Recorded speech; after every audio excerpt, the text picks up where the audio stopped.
Icebreakers are one of the most awkward things I think that have ever been created, but by now we should all be familiar with the game Two Truths and a Lie.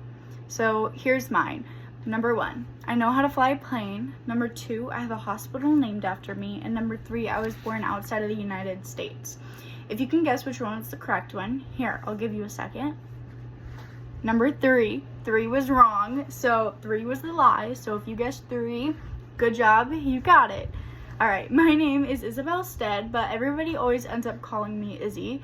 I would rather be called Isabel, but somehow along the lines, Izzy has always stuck. No matter how hard I try, I can never get away from it. Throughout time, Isabel has gotten to stick more in professional settings, like while in school or at work or like trying to meet new people, but eventually it always changes over to Izzy.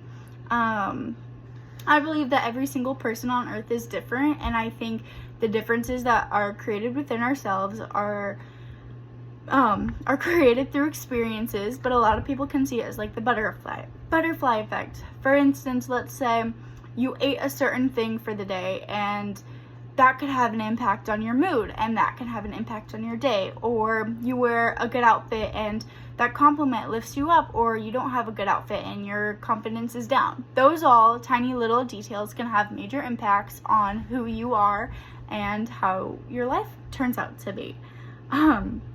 Today I've chosen to not be doing a Q&A, but hopefully this little presentation gives you guys a greater example of who I am as a person. Alright, so I was born in Mesa, Arizona on June 23rd, so currently that makes me 18 years old. I still live at home with my family. I have 2 little brothers that are both 3 years apart, so I'm 18, one's 15, and one's 12. And then these are my parents. My parents met in high school, and they got married after they graduated college. So they are high school sweethearts, and I would like to take after that. Currently, my family is my real family, and I am dating this boy. His name is Matthew, and we've been dating for a little over 2 years now. Sorry. Currently, I don't have any other family, but I am trying to move in with him, so I would like to get married soon. One of my goals is to get married within the next 5 years, just like my parents did. And another one is to start up my business and to create outfits that make everybody turn their head and be like, oh my gosh, I love your outfit. Some of my hobbies include that business startup. So what I mean by that is I want to start my own floristry business at some point.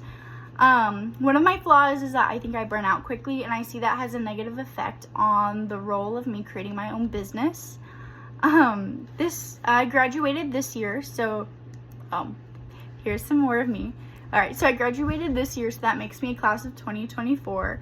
While I was enrolled at Horizon High School, I was on varsity cheer my freshman and sophomore year.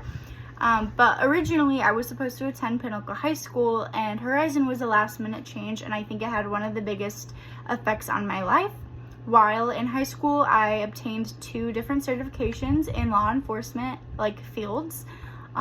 Originally I wanted to go into law enforcement, and last minute I changed to marketing. Before I graduate, I would like to double major in a bachelor's in marketing and an associate's in whether it be entrepreneurial, startup, or business management. Since I stopped sports in high school in my sophomore year, I started working a job at 15. I started working at a little tiny diner, and then a year and a half into that job, I picked up a second one at a golf course. Currently, I am working 2 jobs. I work at a golf course, and I also work at a retail store. I picked up retail in order to earn experience in sales and commission, which is really cool. My biggest goals professionally is I would like to work at a big firm like Pinterest or Sephora or Nordstrom's in the marketing category. So after introducing myself, I hope that this gives you a better grasp onto who sits behind the screen when you see the name Isabel Stead. A big piece of advice that I would like to share in a quote is go for it. The worst thing that can happen is you being told no. And a quote is focusing on what is behind you will make you miss what is in front of you. So currently, what are your experiences that make you different from me?